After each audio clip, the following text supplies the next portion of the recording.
নিজের ব্যক্তিগত জীবন, নিজের পারিবারিক জীবনের কথা চিন্তা না করে উলামায়ে কেরাম, উলামায়ে হক্কানি, উলামায়ে রব্বানি সবসময় তারা উম্মতকে সচেতন করার জন্যে, উম্মতকে ধ্বংসের হাত থেকে হেফাজত করার জন্যে, আল্লাহ রাব্বুল আলামিনের সন্তুষ্টির জন্যে নিজে এবং উম্মাহ যেন বাঁচতে পারে জাহান্নাম থেকে, সে ব্যাপারে জাগ্রত করে আসছে। সবসময় হক কথা, হকের দাওয়াত এক শ্রেণীর উলামায়ে কেরাম দিয়ে আসছে। আর এক শ্রেণীর সমাজ প্রতিনিধি, এক শ্রেণীর পেট পূজারী, নেতা নামের কলঙ্ক, নেতা নামের সমাজের নর্দমার কীট অথবা তার চেয়ে নিকৃষ্ট এই শ্রেণীর মানুষের জন্য ওলামায়ে কেরামগণ হক কথা বলতেও পারেন না। তারা বাধা হয়ে দাঁড়ায়, তারা বিভিন্ন যুক্তি প্রদান করতে চায় এবং তারা বিভিন্নভাবে জাতিকে দমিয়ে রাখতে চায়। আলহামদুলিল্লাহ, আমাদের দামসি সমাজ এই সমস্ত ফিতনা মুক্ত। আল্লাহ রাব্বুল আমিন আমাদের এই স্থানীয় দায়িত্বশীলদের ইসলামের জন্য কবুল করুন, আমরা বলি আমিন। সম্মানিত হাজিরিন, এই পূর্বাচল 18 নং সেক্টর, আমি আমার গবেষণা মতে, আমি আমার পর্যালোচনা মতে গোটা পূর্বাচলে এমন আর একটা মসজিদ নাই যেখানে দাঁড়িয়ে খতিব সাহেব নির্ভয়ে দেশ, রাজনীতি, সমাজনীতি, ইসলাম, মুসলিম নিয়ে সৎ সাহস নিয়ে কথা বলতে পারে এমন একটা মিম্বারও আমার জানা মতে বাকি নাই যে সমাজ প্রতিনিধিরা বাধা দেয় না।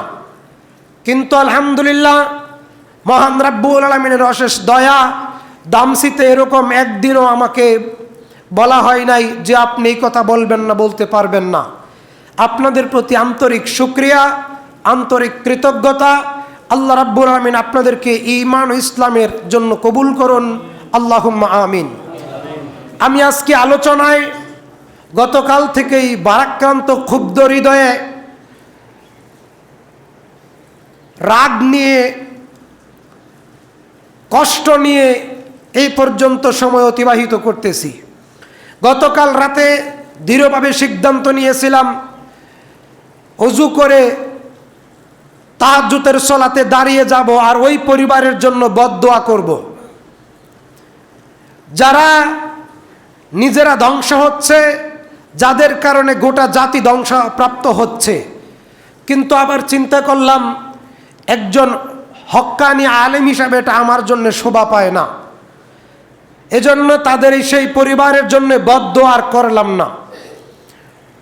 সম্মানিত হাজিরিন, আরো একটা বিষয়, বর্তমান বাংলাদেশে হিন্দুত্ববাদীর আগ্রাসন, আমরা এই ব্যাপারে খুতবার শেষ অংশে আলোচনা করার চেষ্টা করব। আজকে আমরা সলাতুল জুমায় আলোচনার বিষয় নির্ধারণ করেছি কিয়ামতের আলামত। কিয়ামা সম্পর্কে কোরআনুল কারিমে আল্লাহ রাব্বুল আলামিন আলোচনা পেশ করেছেন বহু জায়গায়। যদি কেউ কিয়ামতের বাস্তব দৃষ্টান্ত দেখতে চায়, সে যেন সূরা ইনফিতার, সূরা ইনশিকাক, সূরা কিয়ামা ইত্যাদি সূরাগুলো আলোচনা করে, পাঠ করে, তেলাওয়াত করে, তাহলে সে কিয়ামতের বাস্তব দৃশ্য তার চোখের সামনে প্রকাশ পাবে। এই কথা আল্লাহর নবী বলেছেন।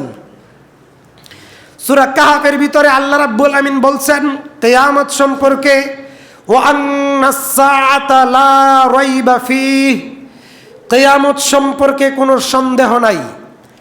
নির্দিষ্ট সময়ে কিয়ামত চলে আসবে।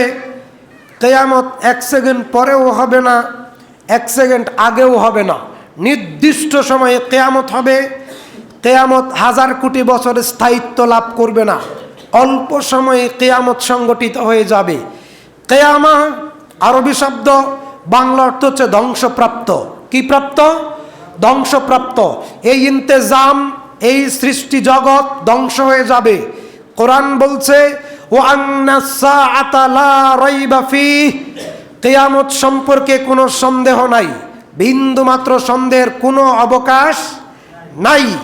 কাজেই কিয়ামত প্রকাশের, কিয়ামত হওয়ার কিছু আলামত, কিছু নিদর্শন আল্লাহ রাব্বুল আলামিন তার নবীর মাধ্যমে জানিয়ে দিয়েছেন গোটা জাতিকে।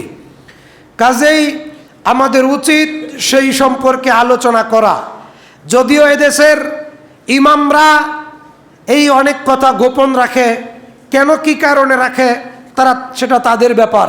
তারা কিয়ামতের দিন আল্লাহর কাছে কি জবাব দিবে, সেটা আল্লাহ রাব্বুল আলামিনের নিকট কি জবাব দিবে সেটা তার ব্যাপার। কিয়ামত সম্পর্কে 120টি আলামত রয়েছে ছোট। কয়টা? ভালো করে কথা মনে রাখবেন। আমার জুমার খুতবায় ঘুমানোর কোনো সুযোগ নাই। আমার কথা বুঝতে হলে সেই পরিমাণ এলেম নিয়ে, জ্ঞান নিয়ে তারপরে বসতে হবে। আমার খুতবা শুনতে হলে